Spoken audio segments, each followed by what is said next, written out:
I hear the sound of animals that I recognize. So I know what these are. And so I sit up like in a start, like I sit straight up in my hammock. I'm like, oh my God. Because what I hear are the chirping of a group of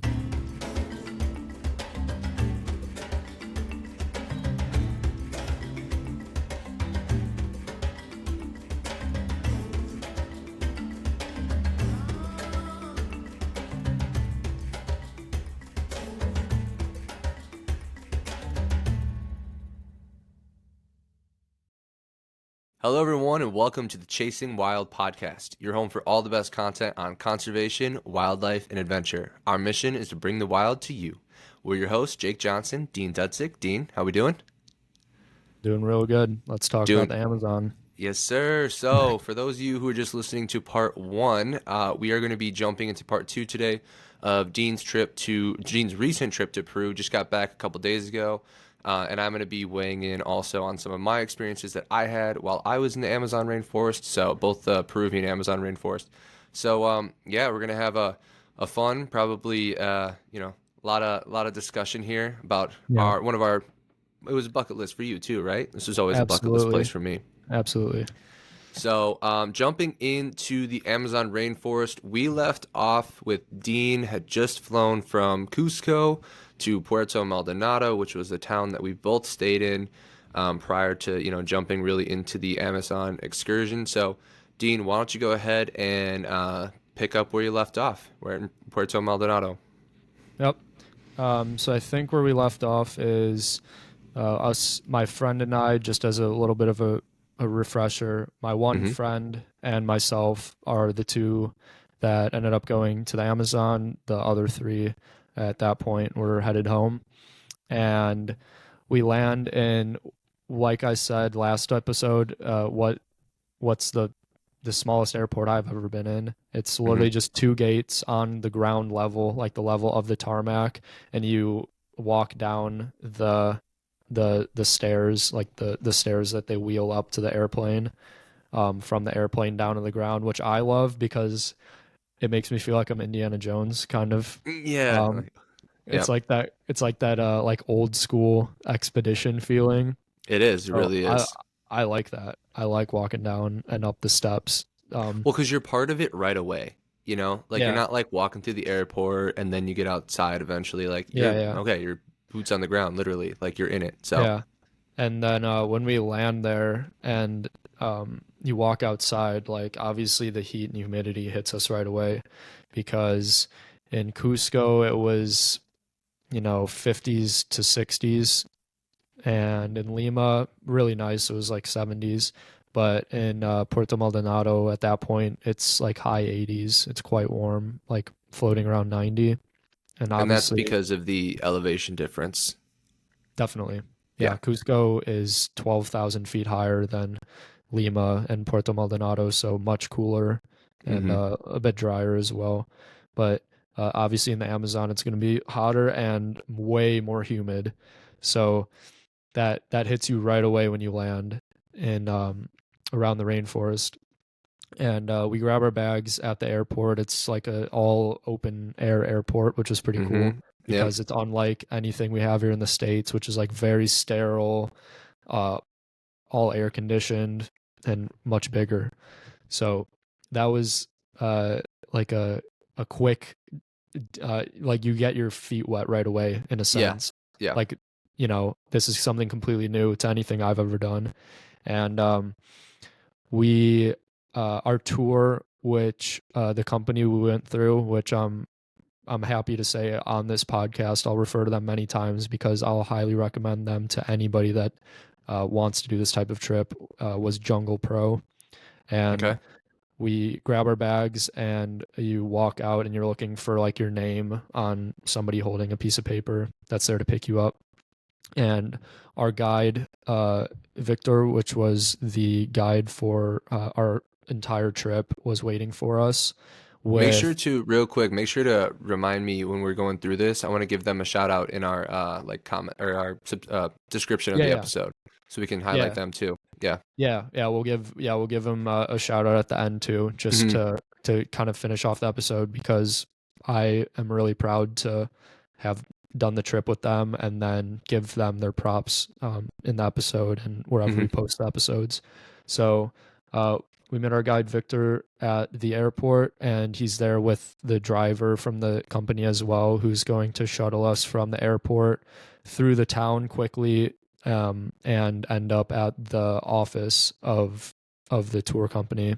Hmm. And that so when we meet them, you do a quick introduction, and we have the sense that they're in a hurry, and they quickly tell us that the rest of our group is already at the office and they've been waiting for us because our flight, not any fault of our own, but our flight was Yeah. like a good half hour late. And so everybody's ready to go, and they were relieved to hear that we were also ready to go, in the sense that um, when you go on this trip, and Jake, tell me if yours was similar, we couldn't bring all of our luggage on the trip with us. We left like our suitcases at the office of the company. Was that your experience as well? No, we got to bring all of our stuff. I think it's a Okay. little different because the spot that we went to, so just I'll kind of catch up my experience up to that point. So same thing, Puerto Maldonado. My bag was lost, so I Yeah, didn't get my that's bag right true. away. But we stayed in Puerto Maldonado one night, got my Okay. bag the next day, luckily, thankfully, Hmm. because that would have been tough in the Amazon with literally only the clothes that I'm wearing. Right. But yeah, no, we got to bring everything. So we went to a place called Hacienda Herrera, and Yeah. it's a owned by people who live there. Like this is their plot of land in the rainforest. So they have like a cacao area where they make chocolate, and they have Yeah. a bunch of different like plants that they use for just like kind of like farming stuff. But then they are like right there in the Amazon rainforest. So Yeah. that was part of Project Dragonfly. So like they're the infield partner, but we got to bring everything with us like on the boat, and that was actually kind of fun because you're lugging it on this like you Okay. know kind of like dinghy boat, But And what was your boat like? I'm curious. it was like one little there was like a tarp over the head, like overhead. Yeah. But it was like a long skinny boat, just like Yes. a one bench along the whole Yes. each side. So everyone just kind of shuffled in. You put all the luggage. You try to disperse the luggage between the front and the back. But yeah, so just like one long bench on each side where everyone's just like Okay. crunched up together, looking at each other. But as you know, it wasn't too far to go across the river there to. Actually, I don't know where yours was, where you were at. We were pretty close to Puerto Maldonado. We weren't too far. Hmm. Yeah, and this is one thing I do hope, if we're able to, and Jake and I are going through our episodes, that we're able to put up. I really hope we can put a map up of Hmm. the Tambopata River, Yeah. um, Yep. Good call. because that will give a visual of where Jake stayed for his trip and then where I stayed, because I know this without you even telling me, because I looked at the map. Our boat ride was much longer Oh than yours yeah. was. Yeah, it was just Um, like 5-10 minutes. Like it was quick. and our boat was actually, it wasn't benches, which I also saw in some of all the river boats, which I didn't know this because I had never been to the Amazon, but I quickly learned. The river boats are designed, like Jake said, really long and skinny. And what I saw was either benches running along the sides, like Jake said, or ours was um, a single row of like cushioned seats, like you would Hmm. see whatever on like a bus or an airplane, running down each side. So instead of benches, it's actual seats. So that was our boat, the same design, just a different Yeah. seat Yeah. configuration. Um, but let me rewind, because we get to a bit of wildlife before we even get to the river, which was Do really tell. Do tell. unexpected. Yeah, so we, like I said, we're like quickly shuffled into the van, and where I left off was our luggage, because for our trip, I don't know the exact reason. I don't know if it has to do with like the duration of the boat ride down the river. I'm not sure Hmm. why, but we can't bring our luggage, as in like our suitcases. That has to stay at the office in town, and you either like pack your own backpack, or they like provide duffels if you need a duffel bag to put your essentials into.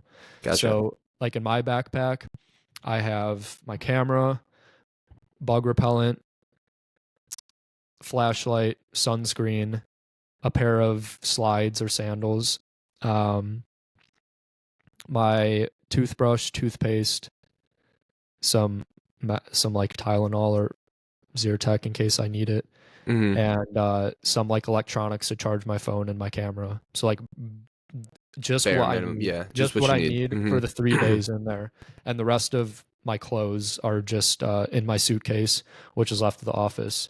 So we quickly drive over to the office in town, and we get sorted out with like payment and everything, which is done beforehand. And we get a nice, refreshing passion fruit juice when we get there, Mm. which was Hmm. great because we Yeah. just come off the plane and we're hit by like all this heat and humidity. So that was awesome to have some fresh juice there because obviously that area has tropical plants growing all over the Oh, it's place. everywhere. Yeah. Yeah, And it's fresh. Like it's good. Yeah, it's we had that every day. Like something every yeah. day. Oh Mm-hmm. man, if you for anybody that goes down to Latin America, eat the fruit there and have the juice because Have the it's juice. Yeah. if you're in the States, it's way better than anything you'll ever have in the States when it comes to the fruit. It's so fresh, like Jake said. And like the pineapple, for example, our pineapple here, and I didn't know this because you wouldn't know unless you Mm-hmm. went somewhere else. But our pineapple in comparison is like very tart and sour. You go to like the tropics or Latin America and their pineapple is sweet and Mm. it's like so tasty. How it's supposed So to be. Yeah.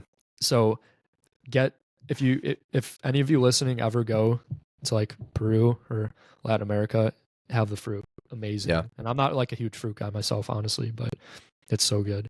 So anyway, we get some refreshments at the office and we sort out like some paperwork. We give them a return flight so they know when we need to be back. Um, and then the office is situated right next to the river, so it's literally just like a 1 minute walk down this set of stairs to the river. So we're walking along the boardwalk, about to get to the stairs down to the river, and there's a bit of commotion ahead of me, and our group, just to get this out of the way, so I can get to the wildlife, is my friend, myself, and then a couple from Germany, which were amazing to share the trip with. Anna and Neuer. If you end up listening to this episode, Shetty and I had a great time with you. Nice. It was Nice. great. It was great to share the trip with you.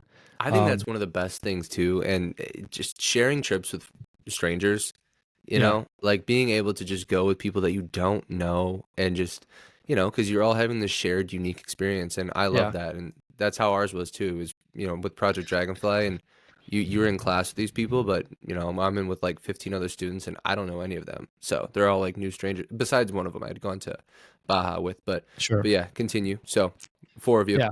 So the four of us plus Victor, our guide, we're walking along the boardwalk down to the river, and I'm the last one of the group. I'm in the back, and I see some like commotion, and people are starting to talk sort of frantically ahead of me.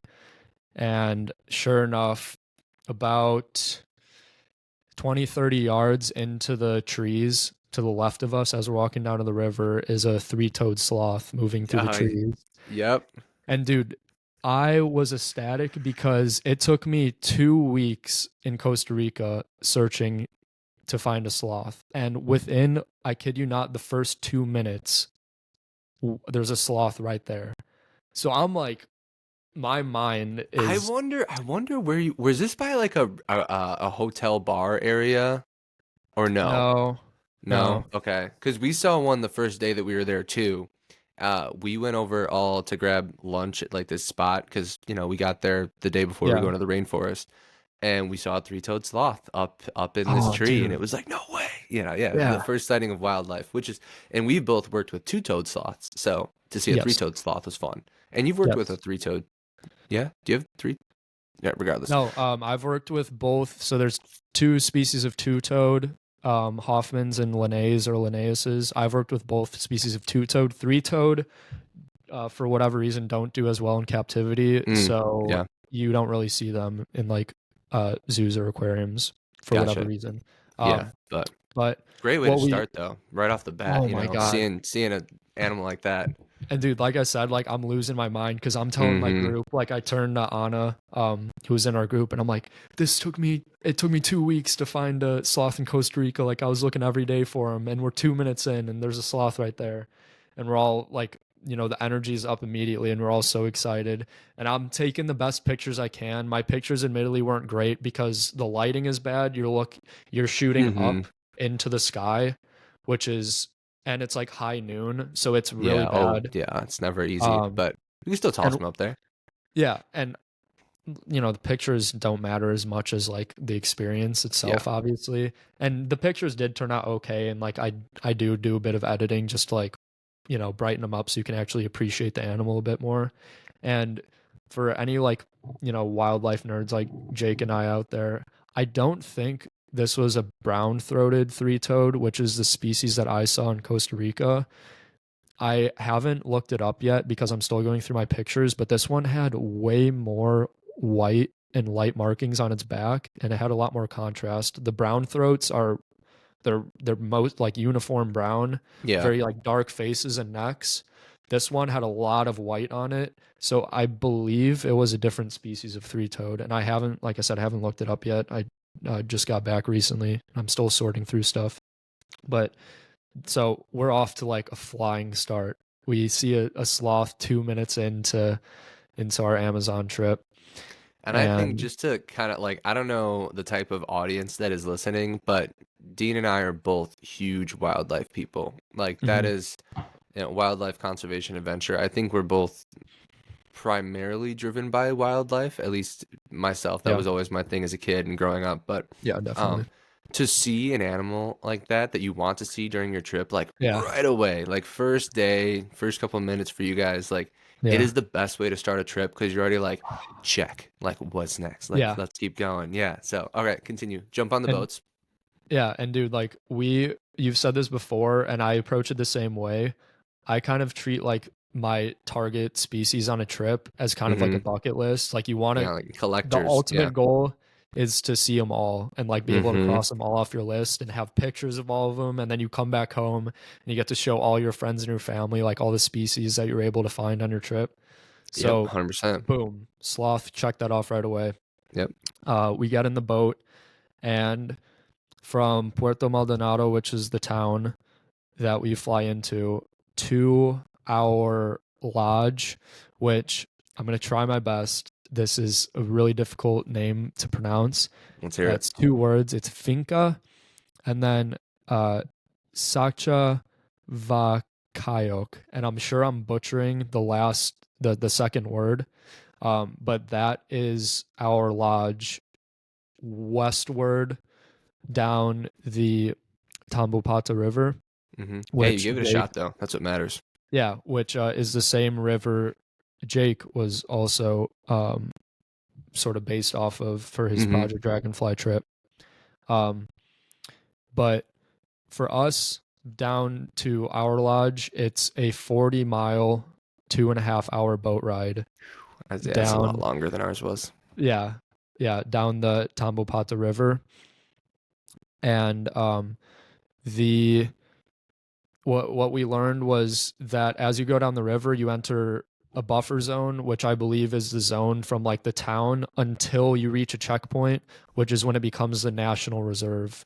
Okay. Um, and so that's sort of an important note as far as like the layout of the river.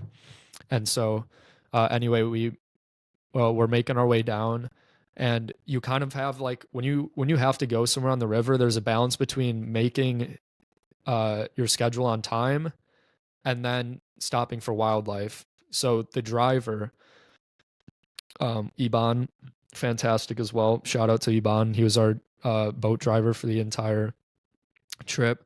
They kind of got to balance that. They have to keep an eye on the time, and then also they're spotting wildlife simultaneously and pulling over so you can see it up close and get pictures.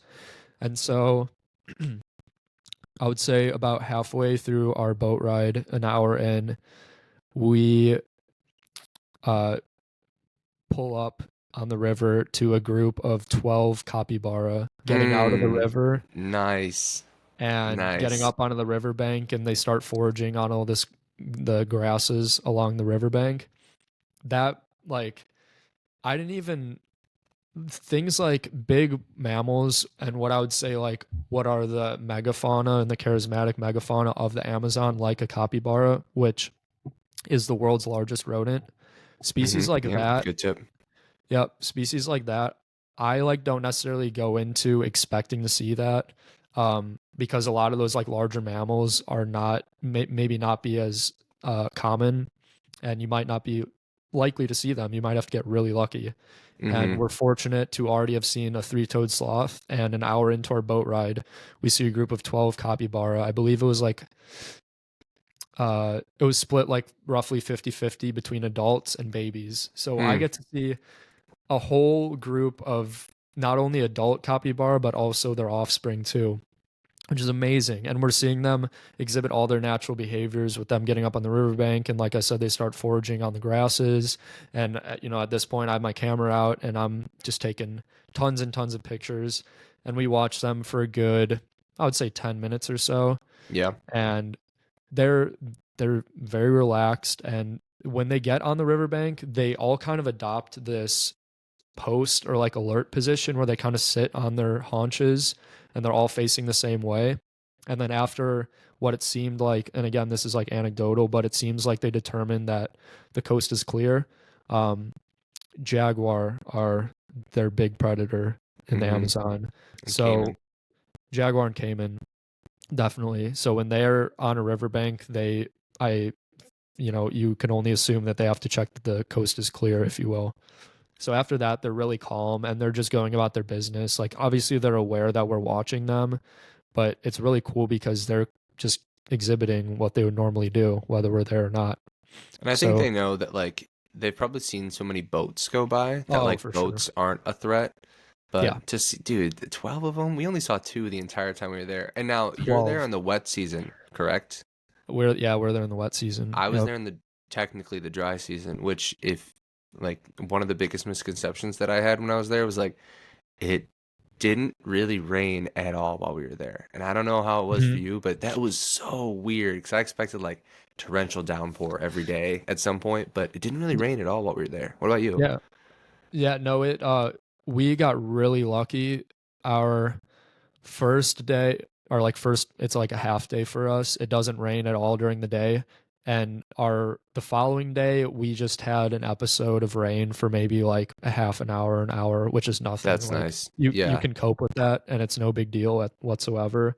And then the last day, and I'll go into more detail obviously, Hmm. but the Yeah. last day there was an absolute torrential downpour for the whole morning. Oh, I'm excited to Uh, hear about that because I wanted and to experience one. Yeah, and luckily at that point, we had been so fortunate with the animals we had seen, so we were like so satisfied, and we had been so lucky up until that point. But Yeah. we did experience the wet season in the Amazon, at points there. Yeah. So Okay. But continue. 12 yeah, capybara. 12 capybara, phenomenal. Like, I did not necessarily expect to see capybara while we were there, and we watched them for like 10 minutes, like I said, and then we keep moving on. We stopped once more for Amazon yellow side neck turtles. There was a group Mm. of three on a log. Took some nice pictures of them. They were pretty cool. And we also stopped for, actually, right after, it was either the capybara or the turtles. There was, I only saw a pair. I only saw two of them, but way up in the canopy on the side of the river, there were two brown capuchin monkeys. So we saw them Nice. from far away. And Jake works with primates, and I'm also a really big primate guy. So whenever I see primates in the wild, which my only experience prior to this had been in Costa Rica, I always geek out. Yeah. So we saw them from a distance, but nevertheless, like, it's always cool to see any wildlife, especially when it's like your favorite group or taxon. So we Hmm. saw them at one point, and then we also saw this river bird on the bank called. Our guide called it a horn screamer, Okay. and I'm not really.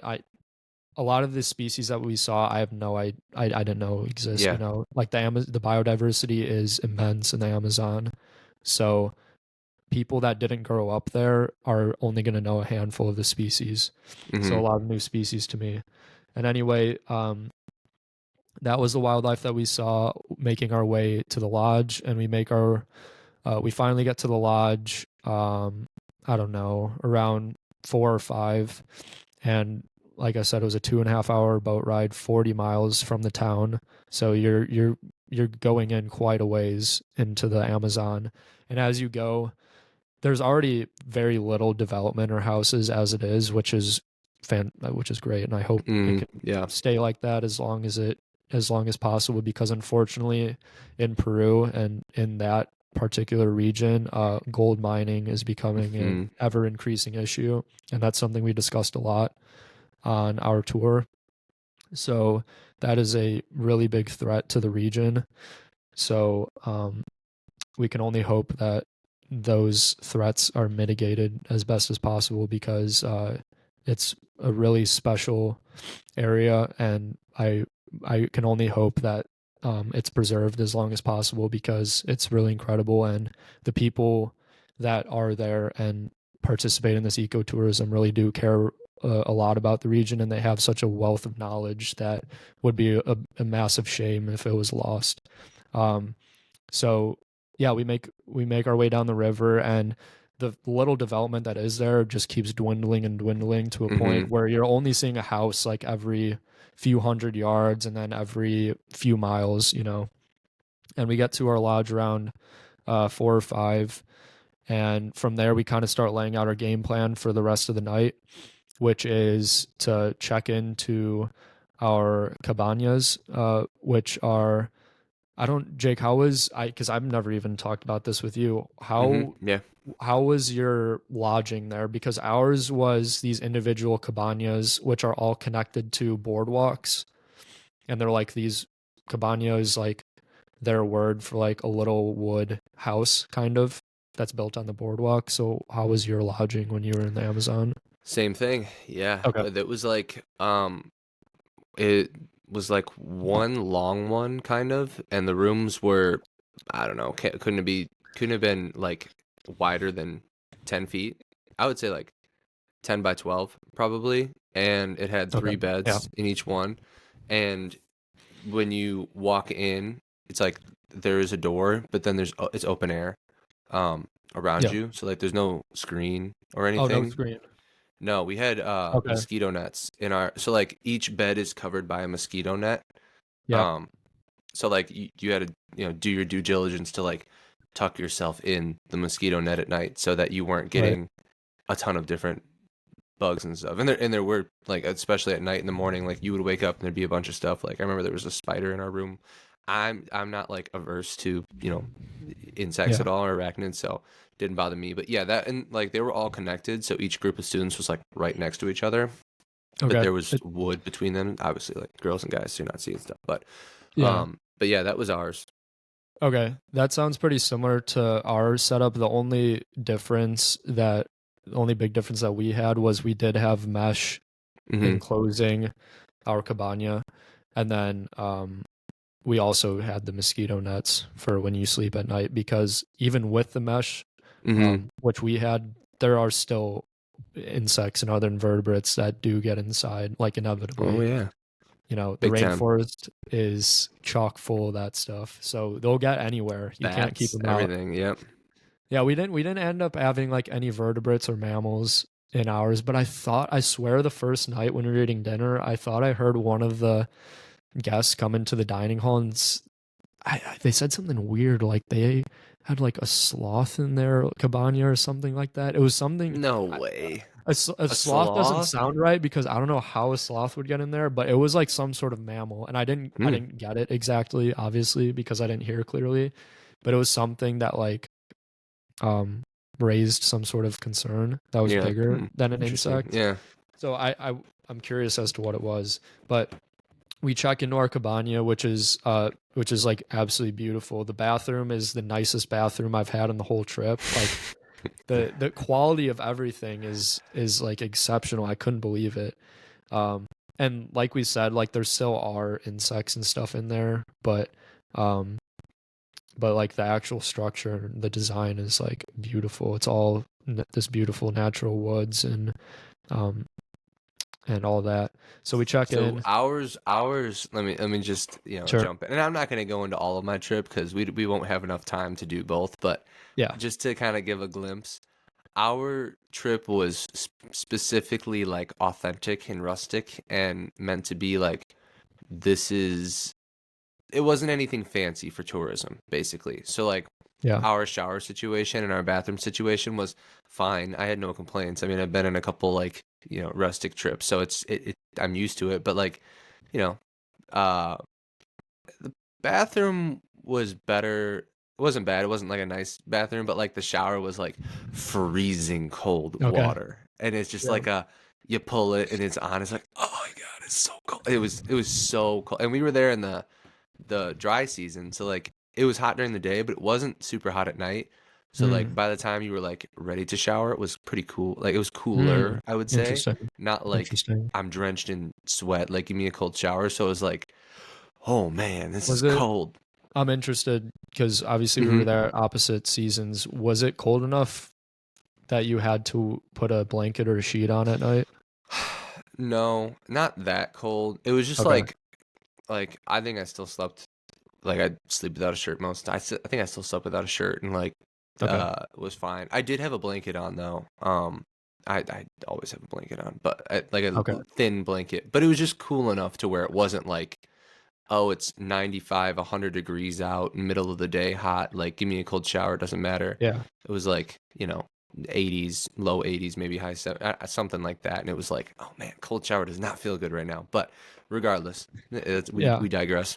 Well, that's definitely another difference because we had heated water and like a nice shower. So it's kind of like definitely like you said, You get the tourist trip. the Yeah. tourist treatment as far as like those luxuries, like the heated water in some parts of like the country is a luxury. Like a hmm lot of places do not have heated water and that's normal. So having heated water at that point in the trip is like an actual luxury and it's something that we take for granted at home. Like having 100%. heated water is the standard here, but in other parts of the world, heated water is not standard. That's a luxury. And I would much rather have heated water than like a nice bathroom because man, cold showers like they can be tough. Like that eh, once you get Yeah. in and you get used to it, it's like okay, but the mental for me, the mental Yeah. game of like, okay, just jump in, I But I think it's tough, especially when you're like tired and you hmm that like feeling of the warm water can be soothing and you have to hmm instead hop into a freezing cold shower and it kind of like jolts you up. Oh, it jolts. I mean, you feel good after. You're like, "Phew, Oh yeah, I'm I feel wide great awake after. now. But But at the beginning you have to kind of get through that hurdle. Um so anyway, we check into our cabana. And the plan from there is we have about an hour until we have to, our group of four plus our guide. So the five of us have to reconvene to do a night walk through the I was through gonna the ask you if you did night hikes. through the Yes, I'm so rainforest. happy. Yes, Okay. we did do a night walk, which I had done once in Costa Rica, and it was awesome. Like night Love walks, it. Love anybody it. that goes to the rainforest or goes to the tropics, do a guided night walk Mm-hmm. because you're going to see so many species that you'll never ever see during the day. 100%. So uh we start our night walk and I think the night walk is for like a half hour to an hour because we have to be back for dinner after the night walk. The dinners are all like scheduled because there's a cook that makes the dinner and has it Mm-hmm. ready when you get back to the lodge. And so on our night walk, I would say the highlight for all of us was the tarantulas. We saw Yeah. so many tarantulas Did and you see I've any of never the bird killing tarantulas? the bird eaters. The bird eaters, yeah. Did No. you see that?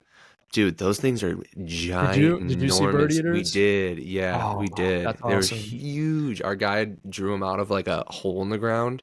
Yeah, That is that's a big spider. Like, that is a they big are boy. massive. Mm-hmm. I've seen them like here in the States, but um seeing tarantulas just as an example of like a species to see in the wild is so cool. Yeah, Like it is. seeing them do their thing. And then our guide also did something similar where actually, interestingly, what they're doing when the guides use a stick on the ground is they're actually mimicking the movement of an insect, and that's Hmm. drawing out the tarantula in like a predatory behavior. So that's really interesting. They're not necessarily like, our guide at least wasn't like, they're not like poking the No, tarantula no, no, to no. annoy Mm-mm. it or stress it out.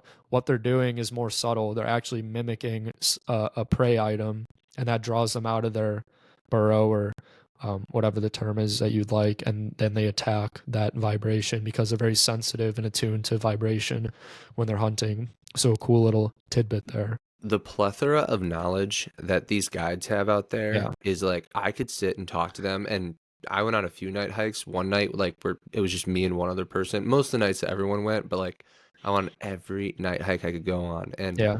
that's that night where it was just me and one other person. Like we got the guide to ourselves, and I was just peppering him with questions because like Absolutely. he's walking out there in sandals in the Amazon rainforest at night, and I'm just like, man, and he knows exactly where he's going. And he knows Mhm. everything about every species, and he's so kind to the like you're talking about wildlife, like not bothering it, Yeah. nothing like that. And like one of the craziest night hike experiences that we had is like he's like, you see this right here, and it's this ginormous ant, right? And I'm like, oh yeah, and like we're looking, we're getting close, he's like, that's a bullet ant. And I was like, oh, No whoa, way. like, oh, because like they have the name bullet ant for those who don't know because they feel like a bullet. And he was saying he Yeah. has been stung by 7 bullet ants, and he's like, it hurts. Yeah, he's like, I'm not gonna lie, Wow. like it does hurt. Yeah. Um, but I've like only he seen was like, videos. right, I have a picture. I believe I have a picture of the bullet ant, but yeah, some crazy invertebrates there, just wild. That's awesome because my friend Shetty that was on the tour with me, that's one of the species that like he's heard about on podcasts and watched on Hmm. videos that we actually didn't see a bullet ant. But it's funny you mentioned that because that was kind of like one of the inverts that we were keeping an eye out for because they're notorious. Oh yeah, oh They're yeah. so well known in the Amazon. And the way he did it Um, too is like he drew us in. It was that night where it was just us two, and he yeah. drew me and Marshall. The guy's name was Marshall, the other student I was with, and we're like pretty close looking at it, and it's on a leaf, and he's like, "Yeah, it's a bullet ant." And then man, I don't know the name off the top of my head, so I'm gonna butcher it, but I'm not even gonna butcher it. But have you ever seen the nature documentary where the fungus takes over the ant?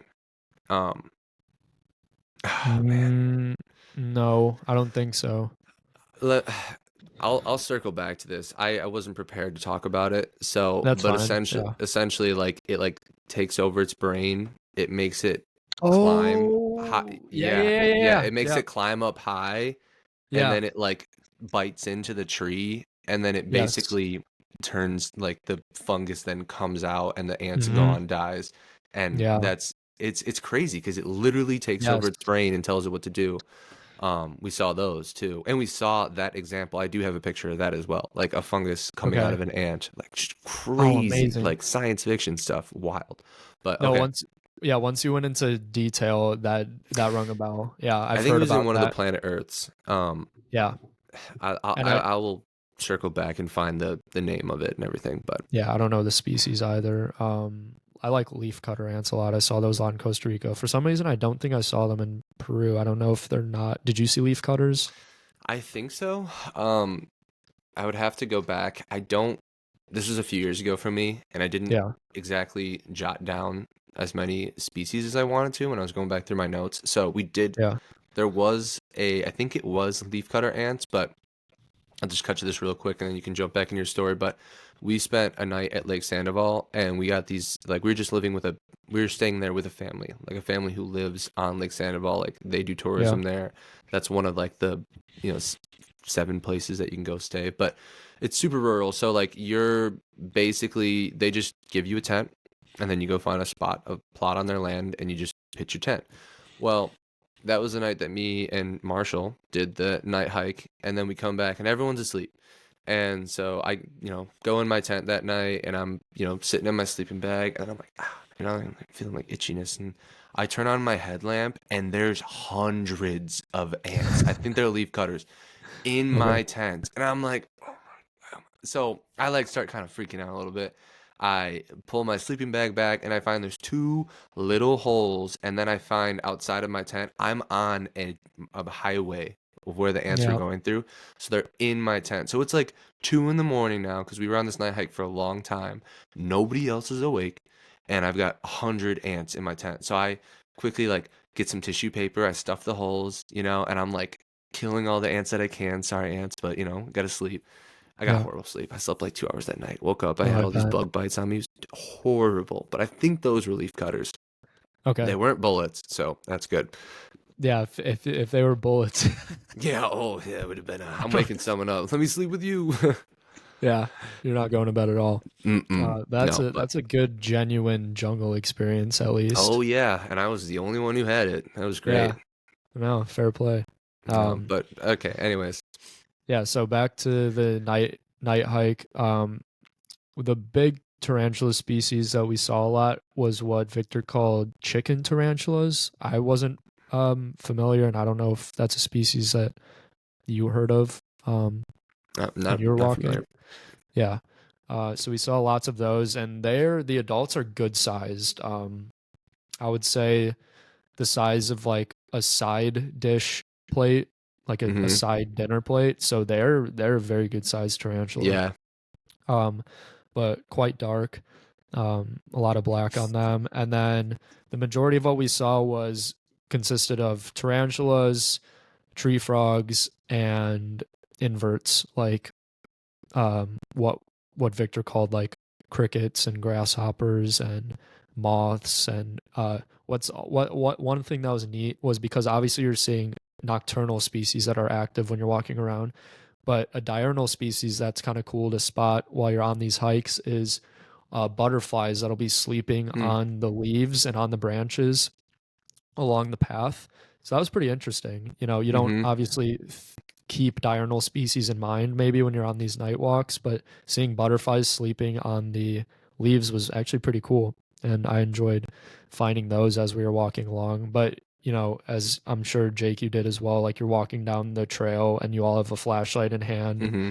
and everybody's looking along the trail for different species. And uh, I don't know if you did, but we got a pep talk of quickly on venomous snakes and just making sure everybody's staying on the trail and ideally on the middle of the trail because they're specifically two terrestrial uh, pit vipers that they're concerned when you're walking along the trails. Hmm. And that's one, the fer-de-lance, which is the more common of the two, and I think it results in the most fatalities due to Wow. snake bite in Latin America is the fer-de-lance because they are relatively common and you find them along like trails and in rural areas. So fer-de-lance is a concern as far as snake bite.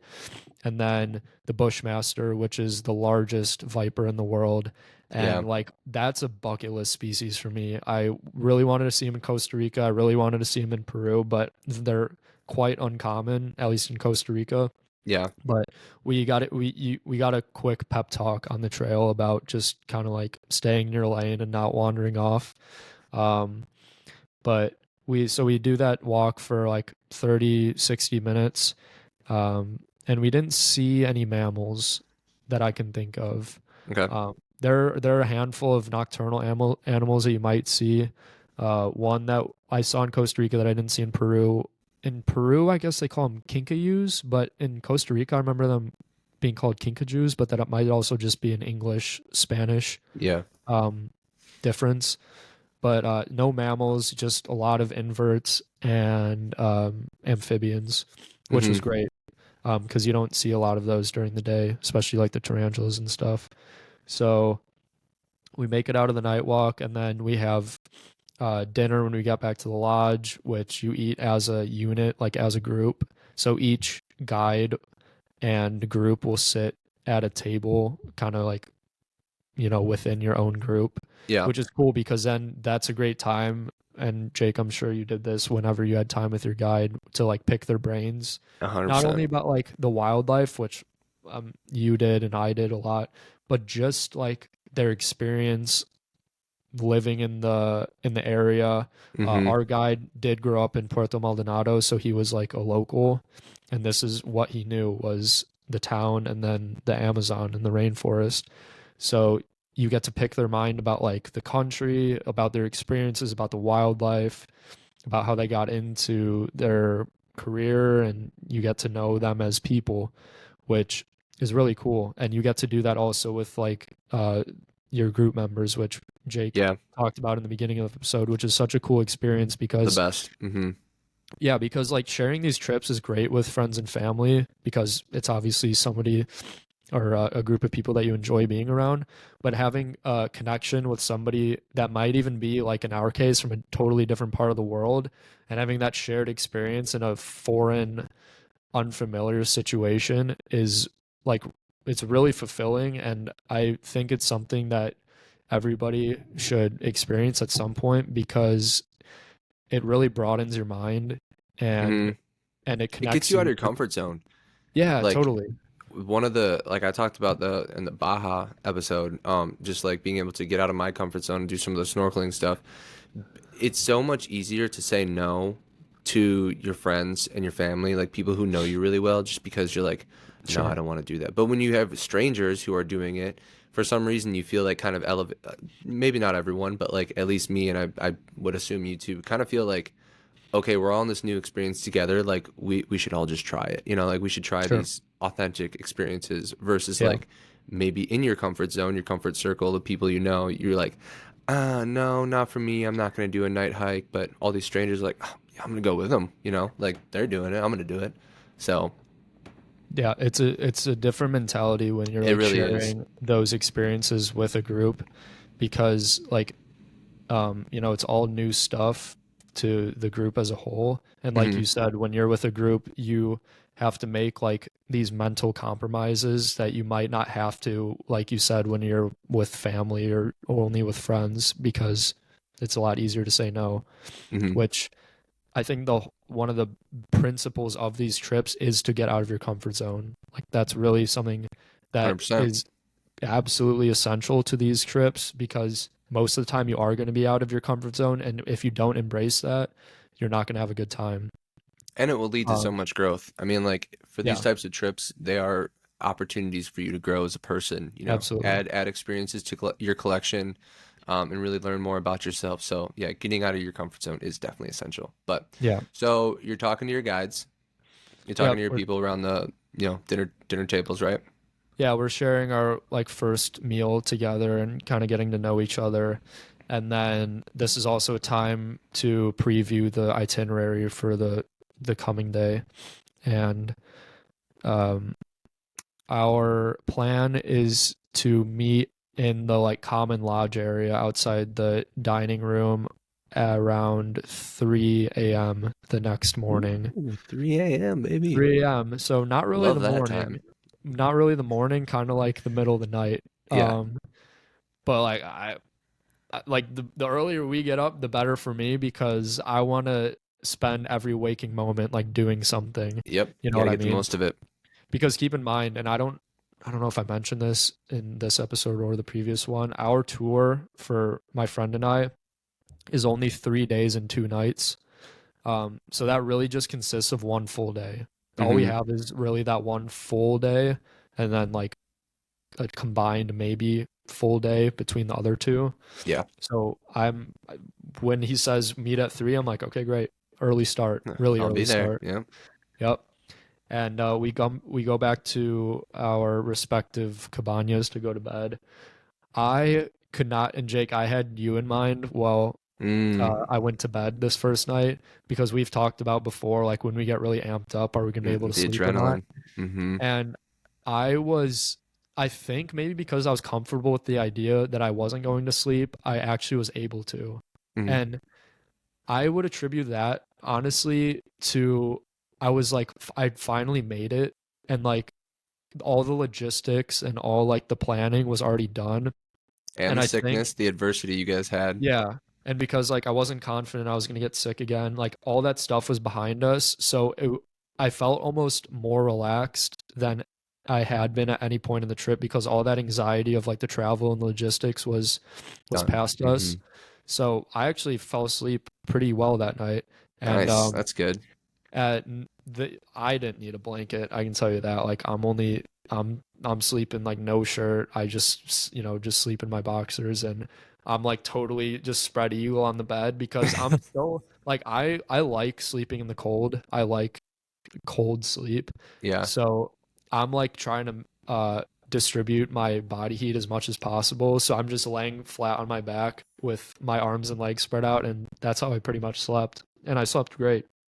That's So good. we set our alarms for like 2:45 the next morning, and we wake up and obviously it's pitch black, and you hear primarily insects and tree frogs. Tree frogs are really prevalent as far as like the sound of the rainforest at night. So you constantly hear tree frogs when it's dark, which is really cool. And that's what you wake up to. And I kind of soaked it in for a few minutes when I woke up because I didn't like have to get going right away. Like Yeah. I'm not brushing my teeth or anything. Like I'm throwing on my clothes and I'm going, you know what I mean? Like Yeah. I'm not doing any self-care or anything. So I take a few minutes just to lay in bed and I just close my eyes. Of course, I don't let myself fall asleep because I'm already like getting excited, so that's not a problem, but I'm just kind of like just soaking in all the sounds of the rainforest, which is beautiful. And then, we throw our clothes on, strap our boots on, and we have our backpacks. We got everything we need. And we meet in our little area around 3, quarter after 3. And our plan at this point is to take a 2-hour, 35-mile boat ride continuing westward along the river into the National Reserve, like the restricted Mm-hmm. area, to get to the Chuncho Clay Lick, Mm. um, where macaws are known to visit the clay lick, Yep. and they get minerals and such from the clay. Did you go to that same clay lick? Do you remember? I don't know if it was the same one, but we did go to one, and Okay. it was crazy because when we went there, like they were like hyping it up on the way there, and it was a long drive too. And this was on the way, I want to say, to Lake Sandoval, but regardless, um, Okay. Yeah, it might have been. when we got to ours, they're like, "Oh, I don't know where the macaws are, and there's other tourists there. When we got there, there was a bird of prey there, which I Yep. guess is very rare, and therefore the macaws and all the other birds were super nervous to go down. But like, you get your binoculars going, and they're everywhere, scattered in the trees. They just weren't Yeah. like flocking to the ground, to the clay deposits where they would normally be in like hundreds. But yeah, saw so many birds there. But yeah, go ahead. Yep. Yeah. So like I said, we're on the boat at like quarter after 3 in the morning. It's still pitch black. And something like besides just focusing on the wildlife, the way these boat drivers navigate the river is Mm-hmm. mind-boggling. Not only I can't imagine how they're doing it in the daylight because the water visibility is essentially zero. Like Yeah. if there's not something protruding out of the water or near the surface, there's really no way, as like to my eyes, again, they know 100 times more than I do. Mm-hmm. But to my eyes, there's no way to know what's under the surface and like how to navigate even when there's broad daylight. So now we're going along the river in the pitch black, and we do have like a light at the bow of the boat, Mm-hmm. but it's not like uh it's not roaming like the water in front of us. It's just really focusing on like the bow of the boat so we can Yeah. see like right in front of the boat, Mm-hmm. but we're not being able to see like 10, 20, 30 yards down the river really. And we did get beached on a little I don't know if a sandbar is the proper term because it was literally just a little mound of sand in the river, but we did get beached at one point, and that was kind of fun because the driver obviously has to reverse the boat, and then everybody kind of rocks the boat in sync to get it off the sand. So that was cool, um, and obviously not like something that he probably done on purpose, but Yeah. that added a But it little bit happens. like It happens. Yeah, Hey, it that's the happened. adventure. You're in caiman infested water right there. Yeah, and that's like part of the adventure and a little bit of like fun and like involvement for us because besides that we're just sitting there, so like being Hmm. able to like help the driver get the boat free is kind of a fun thing to do while you're going down the river. So to the we stopped at a smaller clay lick on the way, and that was mostly I forgot the name of the species, but it was mostly parrots. So not macaws, but these like lime forest green parrots that Okay. were on this clay lick. And there were a few scarlet macaws at that clay lick, but vast majority were parrots. And like I said, this is a much smaller clay lick than the Chuncho clay lick. So we stopped there just for a few minutes. We don't get off the boat or anything.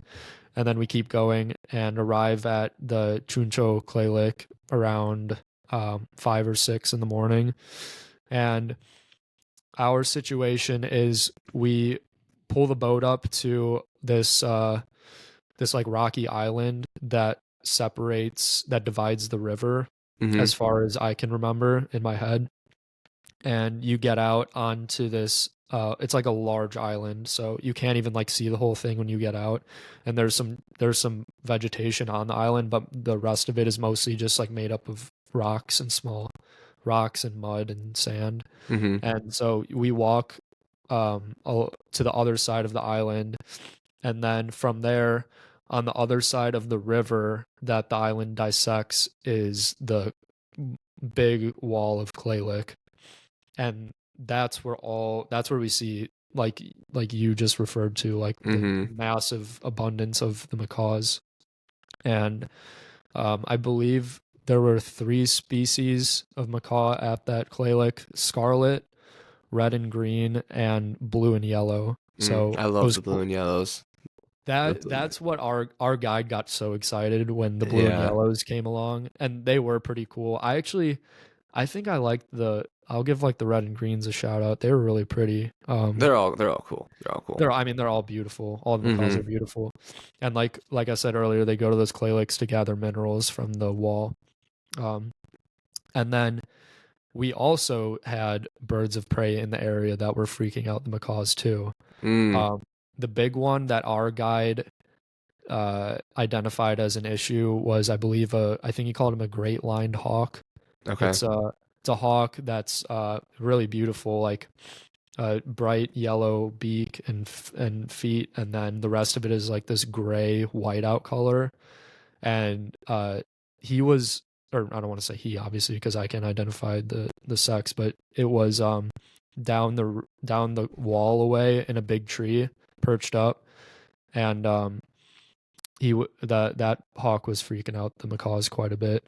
So, and he said, our guide said that they will prey on the macaws. So obviously Hmm. they're on high alert when there's a raptor bird of prey in the area. But we spend a good like 2 hours at the clay lake. I'm taking hundreds of pictures. We also saw um, burrowing owls at Okay. on the island we were on, which Hmm. was really interesting. So I did not expect to see them. And besides that, it was only birds. Our guide said he has seen tapir and spider monkeys at that clay lick, Mm. but unfortunately, we didn't see any mammals there, which I know was fine Yeah, yeah, yeah. You're there for the. because yeah, it's also important to keep in mind that the macaws are not always there. Our guide said sometimes you will arrive and there won't be macaws, so you're still fortunate to see macaws when you go to the clay licks because they're not always Definitely. there. Um, so that was great. I spent a few hours there, had our little like picnic style breakfast at that island, and it like the bees are covering the table where all the food is, but they're just honeybees. Like they're completely harmless. They're just trying to Hmm. get some sugars and stuff. And then we have to take the boat ride back to our lodge, which is another 2 hours back. And I don't really think we saw much wildlife on the way back. I think I saw a capybara kind of sunning itself as we were coming back, but we didn't stop for any reason on the way back. Hmm. Um, and a question that came up was spotting jaguar. Obviously, like when you go to the Amazon, jaguar are like the white whales, if you will, of the Hmm. Amazon.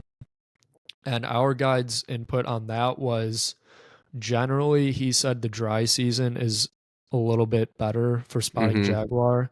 And he explained that they use the more exposed riverbanks to to hunt more on the river during the dry season, and then obviously in the wet season, the riverbanks are pretty scarce as far Yeah. as like So you didn't surface. see a jag.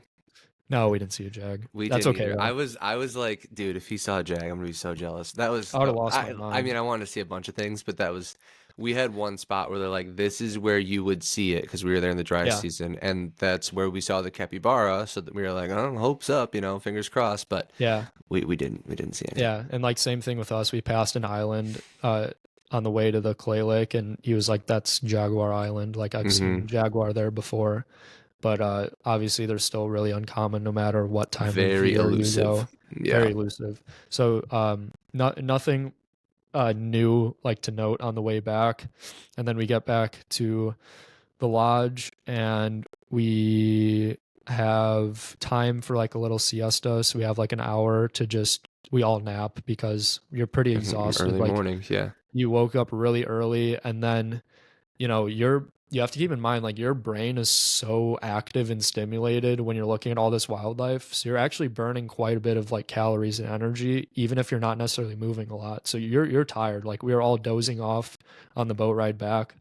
So I tell my friend and I go back to our cabana and he takes a nap in bed and I tell him, "Hey, I'm just going to go over to the like communal lodge area and they have a bunch of hammocks inside like the meshed in Mm-hmm. area." And I was like, "I'm going to go have my siesta over at the hammocks." And he's like, "All right, cool. I'll meet you back over there for lunch."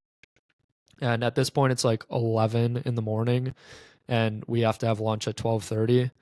So I set my alarm for like 12:15 and I set up in my hammock and it starts raining, which is actually kind of like good timing because now I get to experience like the rain for the first time Yeah. and While you're inside. we're Mm-hmm. we're inside, like we're not out and about being active. So I get to fall asleep to the sound of the rain. And then I wake up before my alarm like around noon and I hear the sound of animals that I recognize. So I know what these are. And so I sit up like in a start, like I sit straight up in my hammock. I'm like, oh my God. Because what I hear are the chirping of a group of squirrel monkeys Mm. that are moving through the lodge property.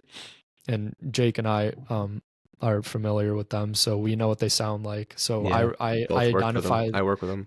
yeah, I identify them right away and I'm like my adrenaline just went from like 0 to 100 because I was just taking a nap. I grab my backpack.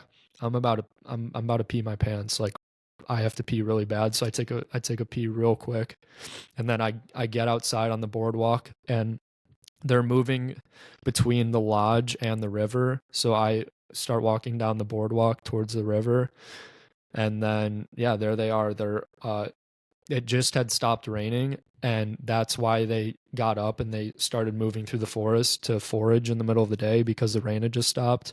Mm-hmm. The primates, especially like these new world monkeys, they don't necessarily like the rain, so they'll take cover Mm-hmm. when it's raining. But then when it stops and there's daylight, they take that opportunity to come out and get food. So that's what they were doing at in the middle of the day. um, I'm the first one out there, and then shortly, like the rest of our group kind of starts funneling out as they get up from their naps, and we're all so excited because Yeah. Oh yeah. up until this point, we had all been asking like, when were we going to see more monkeys? Because we had just seen those two capuchins on the river, and they were pretty far away, so we didn't really get a great look at them. And so we're all like just full of excitement. I've got my camera out. I'm taking hundreds and hundreds and hundreds of pictures of the squirrel monkeys that they know Mm-hmm. that we're not going to hurt them. Like they're familiar. I'm sure they're They're familiar with used the to it. area. Yeah. They're used to it, so they're not necessarily afraid of us, and they'll jump like over your head. They What they were doing was they were raiding some of the banana trees that were on the property, and obviously grabbing the fruit. So that's what they were there for. And so there's like at least 100 squirrel monkeys, and that's not uncommon for the squirrel monkeys to live in groups of like upwards of 100 individuals. Yeah, we, And we saw the same thing twice when we were at Lake Sandoval. Like hundreds of yeah, squirrel monkeys. It was like, whoa, it's giant yeah, groups. It's just so and cool too. You're seeing babies, you're seeing big yeah, males, it's everything. So, yeah, and we, even though we were in the wet season, we also saw uh females carrying babies on the hmm backs, which was amazing. And they're extremely active and like really rambunctious, so they're always like super oh fun yeah, to watch that's a no matter what. high energy primate Oh for yeah. sure. One of the most Yeah. playful. Yeah. And so we're all watching them as a group, and then there's also a group of capuchins that are moving in to grab bananas too. So Mm, I get I nice. get I get pictures of them going. They don't get as close, so I didn't get as many pictures of the capuchins, which is Yeah. fine because got to see them nonetheless, and I still did get some good pictures. But we watched them for a solid like half hour, and at this point, like I'm eating into lunchtime because I'm gonna like really milk this opportunity because I again, this is the only day I'm gonna be there, Yeah. like the Only only full day. full day. Hmm. So I'm maximizing every minute I get. And our guide like comes out twice from the lodge, and he's super nice about it. Like he knows how excited we are, and he's like, okay guys, like time for lunch, like lunch is ready. But he's like super nice. He's not like pushing us or anything. He Yeah. just keeps reminding us, like, because you get lost in those moments. Like I was getting lost. I wasn't thinking about lunch. I had the only time I had shorts on was this time because I was taking a nap and it was really hot being the midday, so I had a pair of shorts on, and my legs are still torn up with mosquitoes. Like I've been Mm. itching. If you've noticed, like anybody that's watching, when I lean down during the episode, I'm still itching bites that are like on my ankles and stuff. I was gonna ask Um, you that too, because we didn't have as many bugs. I mean, yes, at night and everything, but it was the dry yeah, season, so it really wasn't as bad. But I fully expected you to have it worse being there in the wet season. So, yeah. The wet season, especially for the mosquitoes, is yep. peak Oh, season. they come alive for sure. So even during the middle of the day, they're present, and they tore me up for that half hour when the monkeys were moving through, but I didn't care. Like I was Hmm. swatting them every now and then, but I wasn't worried about it, obviously. So now to So this point, you're basically halfway through your first day. You've seen squirrel monkeys and capuchins and the yep, macaws. You're eating yep, lunch. What yeah, what else do you got? Are you guys going somewhere? yeah. So now we kind of like refresh our itinerary for the rest of the day at lunch, which is to go to the Oxbow Lake. Okay. There's a nearby Oxbow Lake called, I have it written down here, called Tres Chimbadas Lake. And for those of you that don't know, Oxbow Lakes are formed from a meander in the river. And once that meander gets severe enough, eventually that meander will get cut off from the rest of the river, and an Oxbow Lake forms and eventually gets more and more isolated. And something I didn't know, which our guide Victor shared with us, is over time, the forest will actually move into the Oxbow Lake and it'll become a wetland. And Mm, over time, the lake will actually disappear. So it's kind of like this perpetual cycle of a lake being formed and then being swallowed up by the forest. So that's a really cool like bit of knowledge, like we've said, that the guides are aware of that I didn't know. Like I know how oxbow lakes are formed, but I don't know what happens from there because the forest is like ever changing, obviously. So yeah. just a cool bit of information. Um, so we take our boat down the river a bit, and then we have to walk through the forest for like a solid 20-30 minutes to get to the oxbow lake because like I said, it's separated from the river, so you have to walk a bit.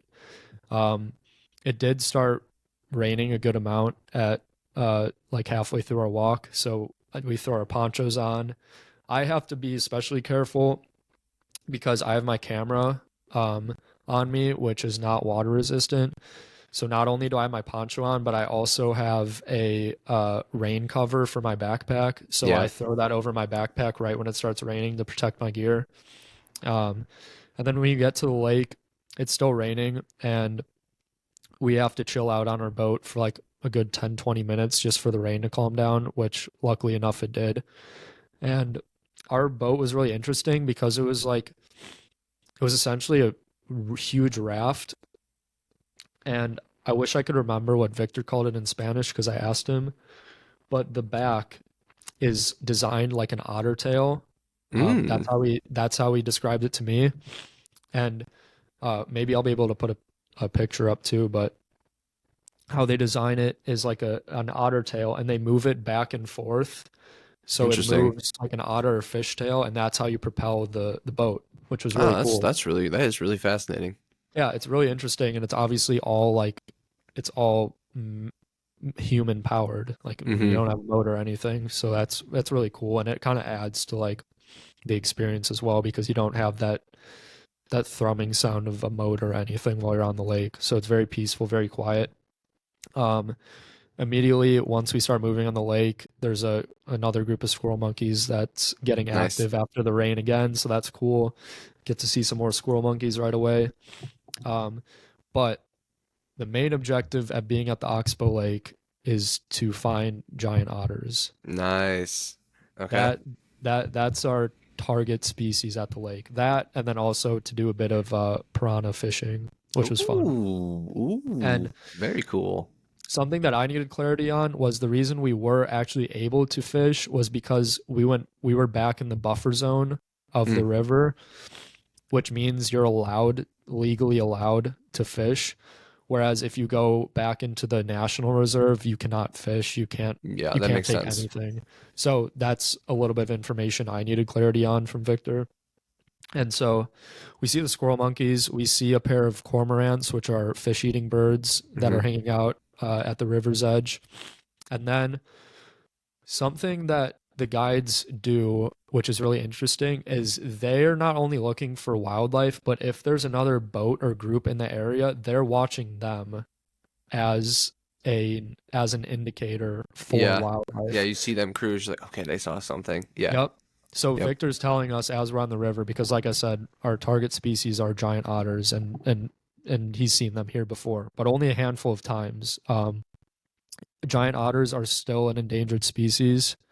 Victor told us in the 70s they were hit very, very hard by hunting for their pelts. Hmm.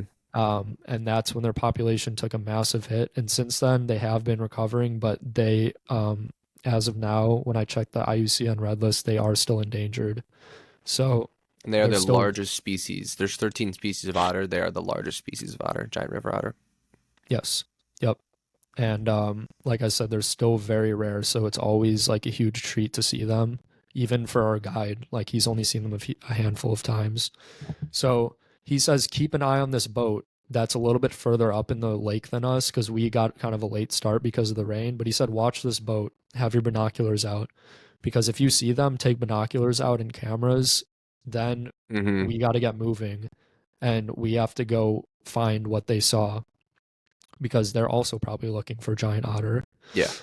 And sure enough, we see them down a ways and they stop a few, I would say a good 20, 30 yards from the edge of the lake, and they all have binoculars and cameras out, and they're all focused on this, one part Spot. of, Yeah. yeah, they've spotted something, exactly. And we see that. So Victor's like, all right, we gotta go. We gotta go. He gets on the like I Otter don't know what tail. word I want to use, the otter tail. Um, and he's like he says he turns to me and he says help me, and I grab, he has an oar, like a regular canoe oar in the boat, and so I hop towards the back with him, and then I start like I'm also oaring, simultaneous oaring, that's probably not even a word, but I'm Paddling. Yeah. yeah, paddling, thank you. I'm paddling. I'm paddling, oaring. Oaring. Yeah, that's a good one. I'm paddling with the oar, uh, pretty frantically because Hmm. Trying to get there. the otters might submerge at any moment. So like you have to get over there quickly. Um, and we made it there luckily, and so we got to watch a group of four otters. To me they looked like all adults. It's kind of difficult because they're all like half submerged, at least Hmm. the whole time we saw them, so you only see like half of their body. But these giant otters, for anybody that's not familiar, like Jake said, the largest of the 13 otter species, and they can get the males are slightly larger, so they're a sexually dimorphic species, but they can get 5 to 6 feet long and weigh up to 70 pounds. Yeah, So it's like a they aren't. big dog. So they earn their name of giant because they are truly massive, Hmm. and so we're like, you know, we're all just at this point with what we've seen so far, we're like overwhelmed with how lucky we've been. So now we're just like really soaking up the moment, and we watch the otters for like a good half hour while they're eating fish, and they stay very close to the edge of the lake. Hmm. Um, and they might have been like even sort of sitting in shallow water. That's kind Hmm. of what it looked like to me. They weren't really swimming for a lot of the time, but they were eating fish. And our guide said that they have to consume 3 to 4 kilos of fish per day. Yeah, So high metabolism animals. Hmm. very high metabolism animals. They have to eat a lot. And they're what I would probably describe as like a keystone species of the ecosystem because they're a good indicator of the health of that ecosystem because Absolutely. they need so much food to function on a daily basis. So seeing them in like a given lake or area is a great sign that that ecosystem is really intact and that it's healthy. So we watch them for a good 30 minutes. I'm trying to take the best pictures I can, but it's very difficult to photograph them. One, because we're not super close, and then two, because they are half submerged. It's very Hmm. hard to get focus on your camera when they're in that position. But the camera is like secondary, obviously, to seeing Yeah, the the otters. moment's primary, Yeah, 100%. yeah. So I'm also making a point to like kind of set my camera down and watch them as well, And I which is like hard. that the rules, so like you guys are a distance away from them, like you Yeah, have to, that's one of the rules in those places is like I remember yeah, that too, like we had to stay a certain distance away from them. Like you're not allowed to get so close. And I love those types of things because it allows ecotourism to be a healthy thing where like the animals can still yes. have their space and you're not interfering, but you can go experience them in the wild. So, Yeah, and actually, as we approach, that's a good point. My friend Shed, he was at the I was at the stern of the boat, and he had to like uh, back paddle to make sure we didn't like drift hmm. close to them. So we had to come to a stop at a healthy distance, like you said. So that's a good detail to point out. Um, but anyway, we watched them for like a good half hour, and at that point, they started swimming along the riverbank and actually did come towards us at some point. So I did get to get a closer look at them, and they have these just massive like heads and faces, and really like large eyes. I would say for otter species, like Jake and I are familiar with a few otter species, like not only here in the States, but like some other species we've worked with at the zoo. And I noticed the one thing that stood out to me was their eyes are massive. Hmm. And I don't know if you noticed that because I know you saw them Yeah. in Sandoval Lake, but really like unique features. And obviously huge. And I got to get a few pictures of them like open mouth gape, Mm. and they have big teeth. Like And otters big already paws. Yeah, big big, paws too. yeah, Yeah. big paws as well, and very webbed because they are they're a highly aquatic otter species. They're like 10 Um, times the size of the smallest species, which is Asian small yeah, clouds, which is I, we've worked with those. I currently work with them. yeah, They're like literally 10 times the size. yeah, So they're ginormous. yeah. But yeah, super cool animals. They're like their babies almost, the size of Yeah, their babies. I'm their sure. babies are even bigger. Like the babies are Probably. big. Did you But see babies, by the way? we did. Yeah, we saw Oh, two parents wow. and two babies, and the babies were on the log and they were constantly like calling to their parents for food. They were like begging, Wow.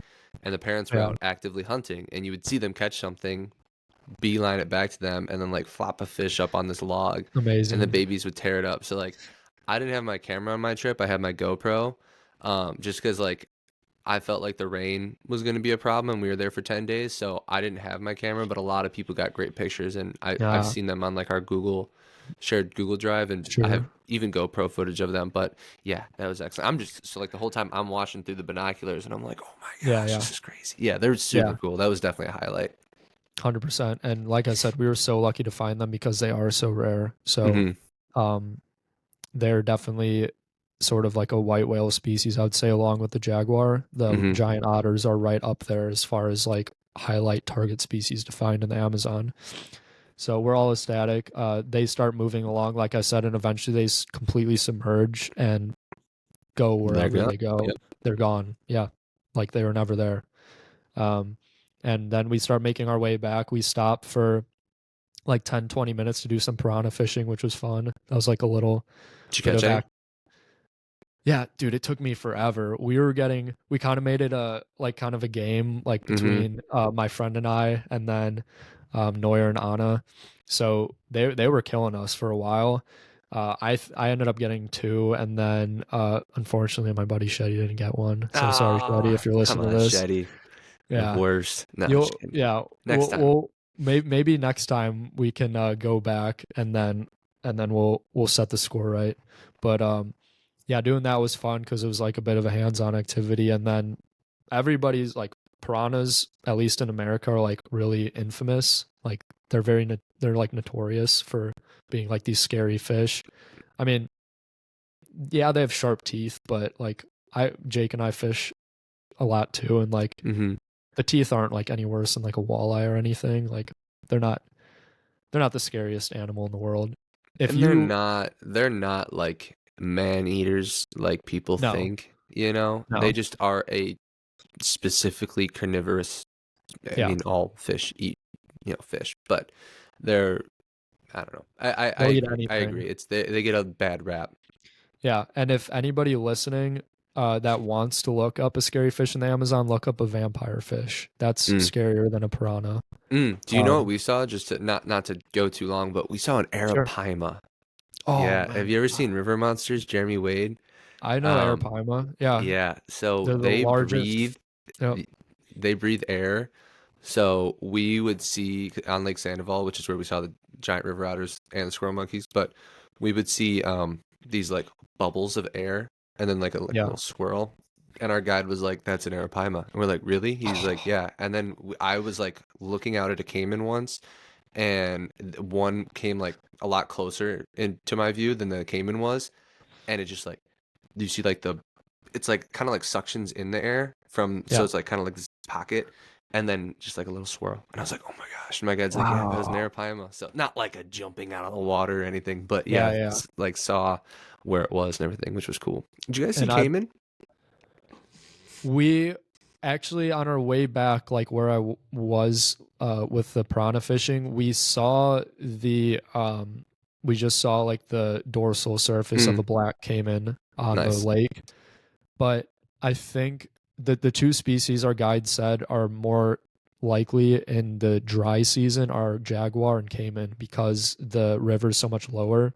We saw Um, so many caiman, so yeah, many, and like a lot of them were like small to medium size. Like there were yeah, some big ones though. I was like, whoa. But yep. yeah. And they have a number of caiman species in the Amazon. Hmm. The black caiman being the largest and the smallest being the dwarf caiman.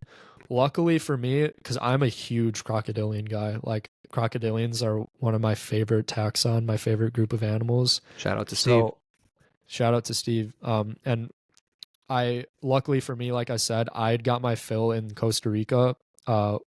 We were there consequently in the dry season in Costa Rica, and I saw tons of caiman on the Nice. river Okay. tour that we did in Costa Rica. So luckily, I wasn't that void had already been filled a few months earlier. But seeing a black caiman, even like the dorsal surface of it, or yeah, the dorsal surface of it was pretty cool. And Hmm. I didn't even get a picture because it was far away and it submerged as we got closer. But seeing it was cool nevertheless.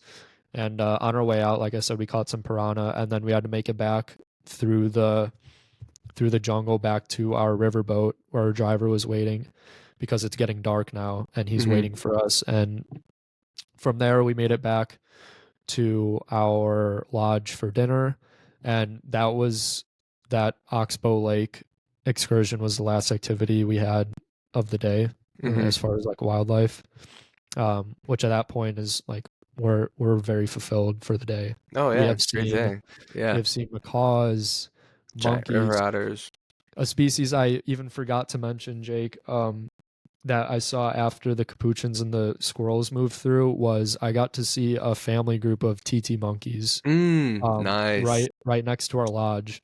Very And cool. it was purely by chance. Like I was just hanging around a few minutes more and just kind of like soaking in because in the rainforest, different types of animals will move through areas at different times, which is really interesting because Mm-hmm. like right after the rain stopped, the monkeys moved through. After the monkeys moved through the banana trees, there was a group of like these yellow-tailed birds that moved through.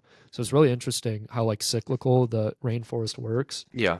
And so I was hanging around just looking at the birds, and I did see a family group of TD monkeys, which are Very cool. they're different than the squirrel and capuchins because they're monogamous. So the adults will stay in pairs and live in a family unit. So I got to see a male, female, and a baby. Oh, Um, so cute. so that was cool. I didn't Yeah. get great pictures of them, but that's okay because I still got a few of them. You saw And 'em. seeing them was a treat because I'd never seen that species in particular anywhere. Um, so I got to see them. But anyway, at dinner, we're like so fulfilled because of the species that we saw today. Like, I saw way more species already than I expected to see the entire trip. And we have a long dinner and again get to just know each other even more and talk about our travels and our experiences and get that dynamic growing even stronger. Yeah. So, and then like we always do at like mealtime, we preview the next day or the next activity, which is a later start the next day because we're just Shetty and I, my friend, we have to go home the next morning Mm-hmm. because we have to fly back to Lima and then we have to go home the next day. And the rest of the trip is uneventful, so we don't have to worry about that. We just are getting to this last morning. But the plan for the next morning is to go in. They just recently built a canopy tower close by, Mm-hmm. um, which is just a really tall man-made tower that goes up into the high canopy of the forest, and from there you can see all sorts of birds primarily and species that you might not be able to see as well from the ground level. The one species, obviously besides jaguar, that was really high on my list that I wasn't lucky enough to see was harpy eagle. I Yo, that's another tough one. Dude, that is like just as up there with a jaguar. That's like Yeah, harpy peak. eagles. I would say are probably like I'm not a big bird guy and Jake isn't either, but like for me they're probably like the top of my list as That far as thing's like a birds like a to see in the legendary wild. Pokemon. Like there's like one, Yeah, you never see them. Like it just yeah, yeah, yeah, super cool. We all wanted to see them too. They had a big wooden yeah. statue of a harpy eagle out in front of where we Oh yeah, were. yep, same. And yeah, but we never saw one. Very Yeah, cool. Look if you don't know what it looks like, Google one for all those people out there listening. yeah. And to me, when I look at pictures of them on the internet, they're like the Grim Reaper of the forest. Yeah, Like they're they embody like death when like you that would see like them. if one was flying over me and I'm at that top canopy, I would be freaked out. Those are like big birds, They're big big sharp birds. taloned birds. So, And what's really cool about them is they predate on sloths. So yeah, they're one of the few predators of sloths. So a raptor that's big enough to kill a sloth is not necessarily like a small mammal. Like they're a good sized mammal, yeah, and harpy eagles will hunt them, and they get about a meter tall, which is around 3 feet. So they are a massive bird. yeah. So that was one species that um, we didn't get to see, and unfortunately, the next morning we did wake up to like a torrential downpour. Mm. So it was, I would have loved to do the canopy tower, but we also got to doze off in bed, and I got to listen to like a proper storm in the Yeah, that's one thing I in the wish I got to rainforest. hear. Mm-hmm. Yeah, because that in itself is like a treat. Like obviously you want to go out and see the wildlife, but being like in a storm or like experiencing a storm is also part of like the entire experience as well. Yeah. So that was cool. Got to enjoy that for the rest of the morning, and then from there, unfortunately, we had to pack up and make our way 40 miles back down the river to Puerto Maldonado, and from there we hopped in our plane back to Lima, and we were off back to the States the following day. So that So was our there it conclusion is. to the Amazon. Yeah. I feel, and one more thing I wanted to touch on this earlier that was different between our trips was I I'm like trying to think back on it now. Like maybe we saw a frog, like a frog, but like we hardly saw Ah, any amphibians, which sure. the biggest misconception I had, there was like three. Well, four. I thought we were gonna see a lot of amphibians, one, a lot of Hmm. reptiles, two. We only saw one snake. Um, Yep. I thought we were gonna see. I thought it was gonna be super buggy, and it was, but like again, not as bad because it was the dry season. And then it didn't rain. I was like, Yeah, "What? I'm at the rainforest." I thought it was gonna be again pouring down rain every day. So sure. slightly different experiences as for us. But dude, sounds like you had a jam-packed couple days. You made the most of it. Got to see a lot of cool things, and I'm sure that Yeah. was like a good teaser for your like next time where you get to do a full trip to the rainforest because you can go there a million times. You'll see a million different things. You know. And that's the one thing, like you asked me last episode about like my overall sort of like rating of the trip, which was fantastic. Like I told you, I didn't regret anything of the trip, but the only thing I would do differently if I went back is to do a longer stay in the Amazon, Yeah. There's because so much to see. so much to see, and you can never see it all. No matter how much time you spend there, you'll never see it all. So, Well, now um, that we're doing this podcast together, and we'll hopefully one day be doing the adventure company together, we can yeah, we'll definitely start making a list of places that we got to go see together. And I think yeah, the Amazon rainforest is definitely high up on our list. So, absolutely. got anything to add before I close this out? No, thanks for sticking through me with the recap of the trip. Like we said earlier, this is all new to you. Jake and I did not Yeah, uh we didn't talk about my trip at all. We saved it all for the podcast and to share with anybody else that's listening. So the only thing I would kind of leave off was the Amazon trip was I went home and I told like my friends and family that that's probably the best thing I've ever done. So I love it that. it was a full 10 out of 10 experience. Uh, Anybody that's interested in it, I can't recommend it enough. And I would like, as I'm wrapping this up, would like to shout out to um, Victor, Carlos, Iban, the rest of those men and women at Jungle Pro, which is again the company that we went through for our tour. I cannot say enough good things about them. Anybody that is in the Puerto Maldonado area for a trip that's looking to do an Amazon excursion, I can't recommend Jungle Pro enough.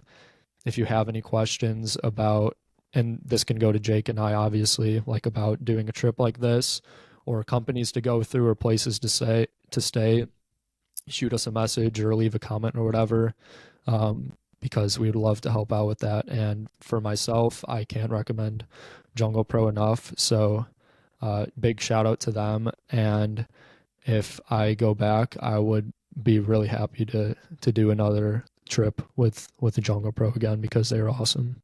Yeah, sweet. Shout out to Jungle Pro for taking and I think that's always important on these trips is like getting to spend the money to see these, wild animals, go on these, cultural experiences, but most importantly, like you're bringing money to the community of people who live there with these animals who then get to, work to, guide people around to see them, to work to, protect the areas. So always a huge part of the ecotourism business. So love that. Shout out Yep. to Jungle Pro. Happy you had a great experience. We'll throw a link to their maybe like their Instagram or their website in the description. So make Yep. sure to check that if you want to go check them out. But yeah, Dean, thanks for breaking down the two-parter going to Peru.